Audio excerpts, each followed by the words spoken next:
What happens when a CEO's laughter turns to silence in a matter of seconds? When someone everyone underestimated becomes their only hope? This is a story about hidden truths, second chances, and how the most unlikely heroes emerge from the shadows. If you enjoy stories of redemption and unexpected turns, make sure to hit that like button and subscribe for more incredible tales. The emergency board meeting was already in chaos when Tyler Chen walked into the glass-walled conference room on the 42nd floor of Pinnacle Dynamics. Through the floor-to-ceiling windows, downtown Seattle sprawled beneath storm clouds that seemed to mirror the tension crackling through the room. 12 executives in $1,000 suits were shouting over each other, their voices a cacophony of panic and blame. "The Henderson acquisition is dead," bellowed CEO Richard Blackstone, his face crimson as he slammed a tablet onto the mahogany table. 24 hours before the biggest deal in our company's history, and Robert Henderson has vanished. $2 billion down the drain because nobody in this room can tell me where the hell he is. Tyler stood near the door, clutching his worn leather briefcase, a relic from his father's construction business that he'd never had the heart to replace. At 28, he was the youngest person in the room by 15 years, and in his department store suit among their Italian tailoring, he looked exactly like what he was, an outsider who didn't belong. "Maybe," Blackstone's voice dripped with sarcasm as his cold grey eyes found Tyler.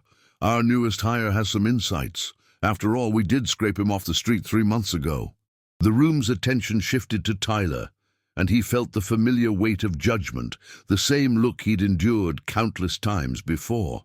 "Tyler Chen, everyone. Why don't you tell the board about your impressive background?" Tyler's jaw tightened. He'd known this moment would come eventually, but he'd hoped for more time to prove himself first. The silence stretched, expectant and hostile, until he realized there was no escape. "For the past 6 years, I've been working nights as a security guard," Tyler said, his voice steady despite his racing heart. "Before that, I spent 4 years in Washington State Penitentiary for assault and battery." The reaction was immediate. Board members exchanged glances, some recoiling as if he'd confessed to murder. Director of Operations Janet Morrison actually moved her purse closer to her body. But it was Blackstone's reaction that cut deepest, a bark of laughter that echoed off the glass walls like a gunshot. "Perfect," Blackstone howled, wiping tears from his eyes. "We're hemorrhaging money on the biggest deal of the decade, and our secret weapon is a night watchman with a criminal record. What's next? Are we going to ask the janitor for investment advice?" The laughter spread to several other board members, each chuckle feeling like a physical blow to Tyler. He thought of his sister Amy, dying in a hospital bed while he'd been locked away, unreachable when she needed him most. He thought of the promise he'd made at her grave, that he'd never let his anger destroy his life again, that he'd become someone she could be proud of.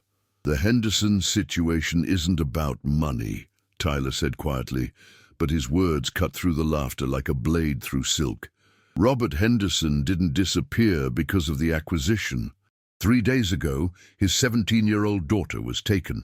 The room fell silent so suddenly that the only sound was the rain beginning to patter against the windows.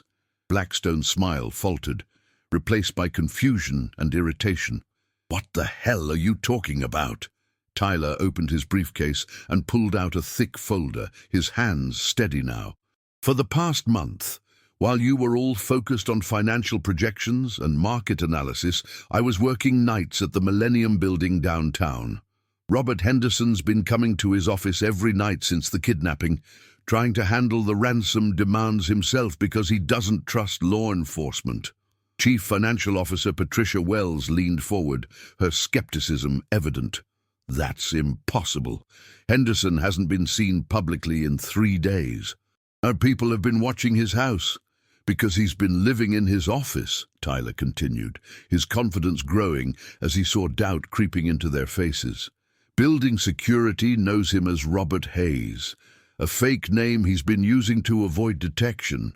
I've been watching him for 3 weeks now, documenting his movements, his phone calls, his meetings with people who definitely aren't business associates. Dr.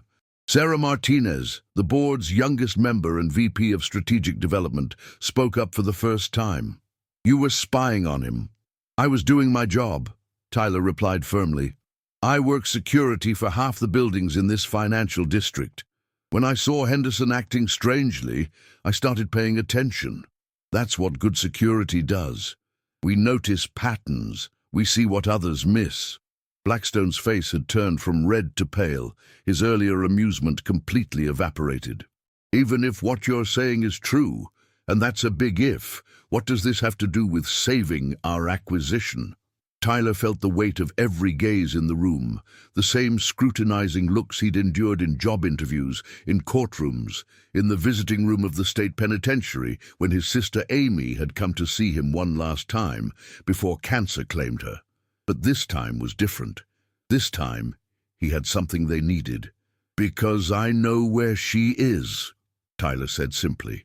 "I know who took her, and I know why." The storm outside intensified, rain lashing against the windows as lightning illuminated the Seattle skyline. Inside the conference room, 12 of the most powerful people in the tech industry sat in stunned silence, hanging on the words of a man they'd dismissed as worthless just minutes before. The conference room felt smaller now, the walls closing in as Tyler Chen placed a series of photographs on the polished mahogany table.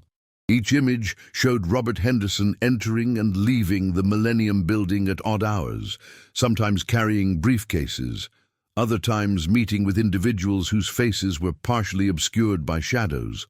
3 weeks ago, I was doing my routine patrol when I noticed Henderson entering the building at 2:47 a.m., Tyler explained, his voice steady, despite the weight of 12 pairs of eyes studying his every move.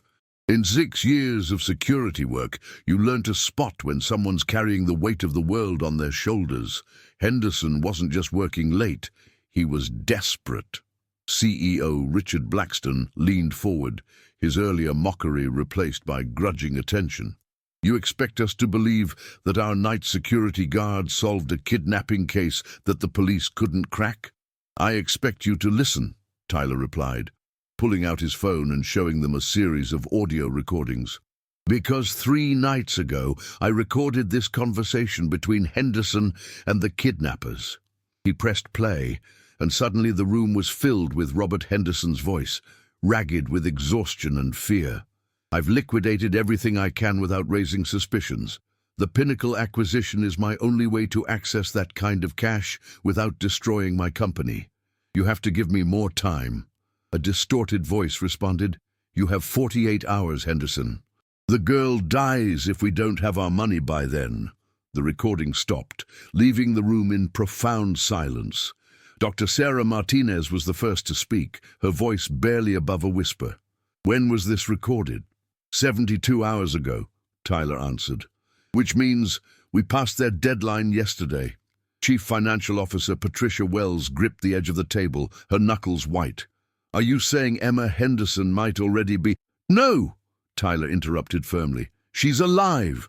I've been monitoring their communications, and the kidnappers are getting desperate too. They're not professional criminals. They're desperate people who made a bad decision, and now they're in over their heads." Tyler moved to the floor-to-ceiling windows, his reflection merging with the storm-darkened city beyond. "I spent 4 years in prison, surrounded by every kind of criminal you can imagine. I learned to read people, to understand what drives them to cross lines they never thought they would. These kidnappers aren't hardened criminals. They're scared, and scared people make mistakes." Blackstone's phone buzzed, and he glanced at it with obvious irritation. "Even if everything you're saying is true, what exactly are you proposing we do about it? Call the FBI, the police?" Tyler turned back to face the room, and for a moment, the scared young man who'd walked in 20 minutes ago was gone. In his place stood someone who'd survived the worst that life could throw at him and emerged stronger for it. "Henderson doesn't trust law enforcement because his daughter's kidnappers told him that they have someone inside the Seattle PD feeding them information," Tyler explained. That's why he's been handling this alone. But he's an executive, not a negotiator. He's been making mistakes that are putting his daughter in more danger. Director of Operations Janet Morrison, who had earlier moved her purse away from Tyler, now leaned forward with intense interest. What kind of mistakes? He's been too predictable, Tyler answered. Same meeting locations, same times, same routes. The kidnappers are losing confidence in his ability to deliver the ransom, which makes them more likely to panic and do something they can't take back. Tyler pulled out a detailed map of Seattle's downtown area, marked with red X's and connecting lines that looked like the work of a skilled investigator. I've tracked their patterns, identified their safe houses, and figured out their communication methods. They're using a 17-year-old girl named Emma as leverage against her father, but they don't realize that they've also given us the key to finding them. The room was completely quiet now, except for the storm raging outside. These executives, who commanded billion-dollar budgets and influenced market trends with their decisions, were hanging on every word from a man they dismissed as nothing more than an ex-convict with a flashlight and a clipboard. "You want to rescue her yourself," Dr. Martinez said. "Not a question, but a statement of understanding." Tyler nodded slowly. "I want to bring Emma Henderson home alive, save your acquisition, and prove that sometimes the people you least expect are exactly who you need." But even as he spoke, Tyler couldn't shake the memory that haunted him every night, the sound of his sister Amy's heart monitor flatline while he sat in a prison cell, powerless to save the one person who had never stopped believing in him. This time would be different. This time, he wouldn't fail. The clock on the conference room wall read 3:47 p.m. when Tyler Chen finished outlining his plan to 12 of Seattle's most powerful executives. The storm outside had intensified, turning the afternoon sky the color of charcoal, but inside Pinnacle Dynamics' 42nd floor, all attention was focused on the man they'd underestimated. "Let me understand this correctly," CEO Richard Blackston said, his voice tight with disbelief. "You want us to authorize you, a security guard with a criminal record, to conduct a rescue operation that could result in the death of Robert Henderson's daughter and the collapse of our $2 billion acquisition." Tyler spread 3 photographs across the table, each showing different angles of a converted warehouse in Georgetown. "The kidnappers are holding Emma here," he said, tapping the center image. "It's owned by Danny Morrison, no relation to Janet, a small-time contractor who lost everything when Henderson Industries cancelled their construction contract 8 months ago." Director of Operations. Janet Morrison's face went pale. "That Morrison? The one who kept calling our offices, threatening lawsuits?" "The same one," Tyler confirmed. "His partner is Eddie Vasquez, whose daughter was supposed to start college this fall until Morrison Construction went under and he couldn't afford tuition. These aren't career criminals. They're desperate fathers who convinced themselves that kidnapping another man's daughter would solve their problems." Dr. Sarah Martinez leaned forward, studying Tyler's reconnaissance photos with the sharp, analytical mind that had earned her a PhD from MIT. "How can you be certain Emma is still alive?" Tyler's jaw tightened, and for a moment, the carefully controlled facade cracked, revealing the pain underneath. "Because I've been where Morrison and Vasquez are right now. When my sister Amy was diagnosed with leukemia, I was 22 years old with no insurance, no savings, and no legal way to pay for her treatment. I robbed 3 convenience stores and a gas station because I thought desperate times justified desperate measures." The room fell silent, rain hammering against the windows like bullets. Tyler continued, his voice thick with regret. "Amy died while I was in prison, waiting for treatment I could never afford, even with the money I stole. Morrison and Vasquez think they're fighting for their families, but they're about to destroy them instead. Emma Henderson is their last connection to believing they're still good people. They won't kill her unless they absolutely have to." Chief Financial Officer Patricia Wells spoke up, her usually sharp voice subdued. "What if you're wrong? What if they panic? Then we'll have tried, Tyler replied simply. But if we do nothing, Emma dies anyway when they realize Henderson can't deliver the ransom without destroying his company's acquisition value. Blackstone stood abruptly, pacing to the windows, where Seattle's financial district stretched out below them like a chessboard. This is insane. We should call the FBI. Let professionals handle this. With what evidence? Tyler challenged. Henderson has been using a fake name, conducting meetings in private locations, and avoiding all official channels. By the time federal agents sort through the jurisdictional issues and build a case, Emma will be dead. Tyler pulled out his phone and showed them a text message time-stamped 43 minutes ago. Final warning, Hayes. Midnight tonight, or the girl disappears forever. Hayes? Dr. Martinez asked. Henderson's alias, Tyler explained. They think they're dealing with a mid-level manager named Robert Hayes, not the CEO of Henderson Industries. That's why they don't understand why he's having trouble accessing $2 million in cash. The room erupted in overlapping conversations, board members arguing about liability, insurance policies, and corporate responsibility. But Tyler wasn't listening to their debates about stock prices and shareholder value. He was thinking about Emma Henderson, 17 years old and terrified, waiting in a warehouse while adults debated her fate in a conference room.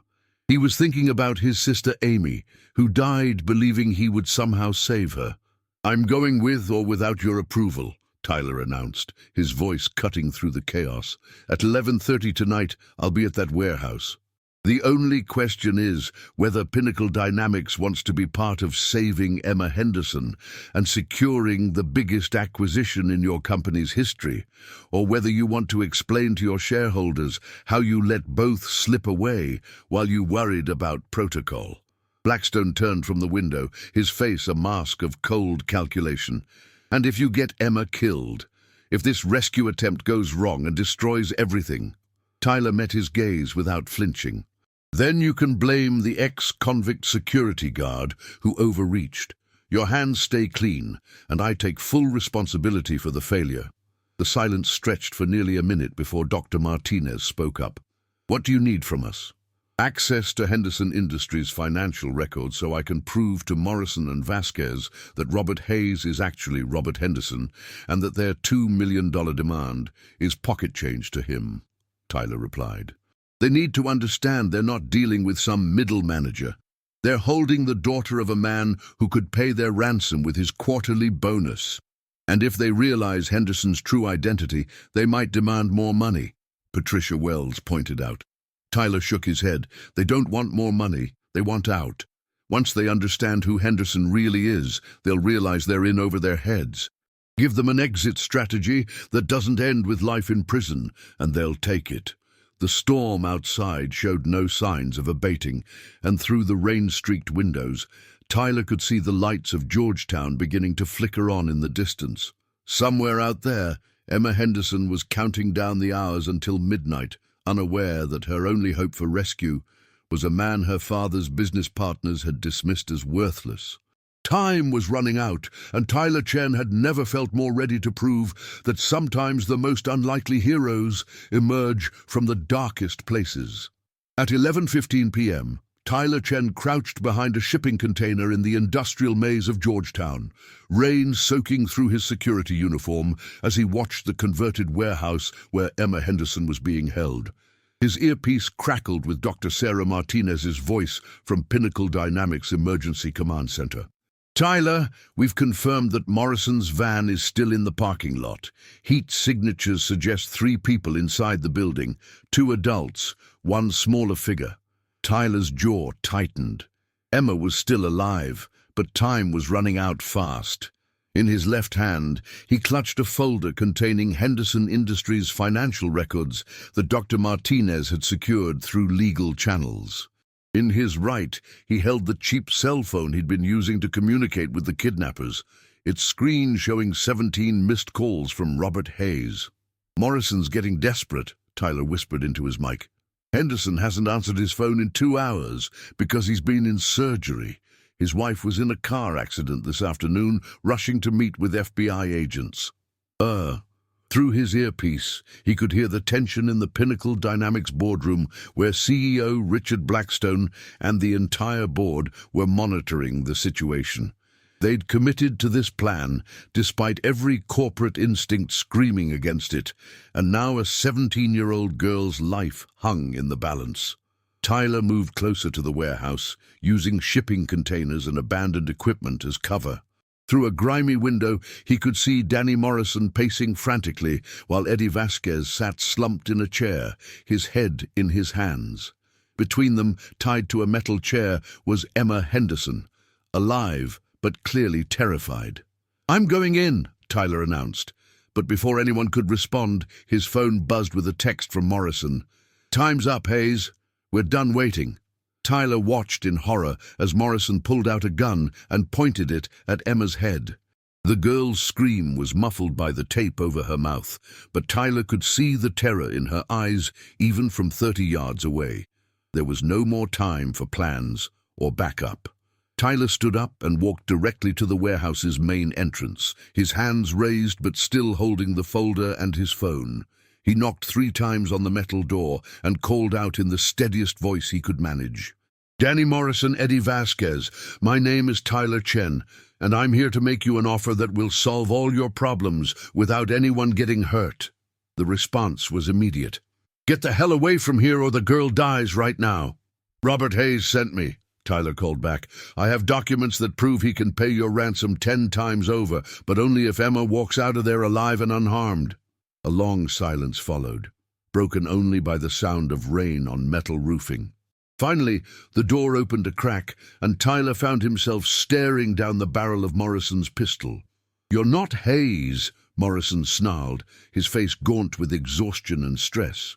"No," Tyler agreed calmly. "I'm someone who understands exactly where you are right now. 8 years ago, I needed money to save someone I loved, and I made the same choice you're making tonight. The only difference is that I robbed strangers instead of targeting someone's daughter." Morrison's gun wavered slightly. Behind him, Tyler could see Vasquez looking up with desperate hope, as if Tyler might be the miracle they'd been praying for. "I served 4 years in Washington State Penitentiary," Tyler continued, taking a small step forward. "I know what happens to people who hurt children in prison. I also know what happens to families when fathers make decisions they can never take back. Let me show you a way out of this that doesn't destroy your lives." "Shut up!" Morrison shouted, but his voice cracked with uncertainty. Tyler held up the folder. "Robert Hayes is actually Robert Henderson, CEO of Henderson Industries. The man you're trying to extort is worth over $50 million. Your $2 million ransom demand is less than he spent on his daughter's Sweet 16 party." Vasquez stood up slowly, his eyes fixed on the folder in Tyler's hand. "You're lying. Eddie Vasquez, right? Your daughter Maria was supposed to start at Seattle University this fall. Pre-med program. Full scholarship to follow if she maintains her GPA." Tyler's voice was gentle now, understanding. "Danny Morrison, your boy Jake is a junior at Roosevelt High School, quarterback on the varsity team. College scouts have been watching him." Both men stared at Tyler in shock. He'd done his research, learning everything he could about the families whose desperation had driven them to kidnapping. "How do you know that?" Morrison demanded. "Because I've been where you are," Tyler replied. "Desperate people who convince themselves that one terrible act will save everyone they love. But Danny, Eddie, you're about to throw away everything you're trying to protect." Tyler opened the folder and showed them Henderson Industries' quarterly financial reports. "Robert Henderson can transfer $2 million with a single phone call. But right now, he's at Seattle General Hospital because his wife was critically injured in a car accident. He can't answer your calls, can't meet your demands, because he's trying to hold his family together while his daughter is missing and his wife is in surgery." The gun in Morrison's hand dropped to his side as the full weight of their situation hit him. We didn't know about his wife." "Of course you didn't," Tyler said softly, "because you're not criminals. You're fathers who made a desperate choice, but it's not too late to make a better one.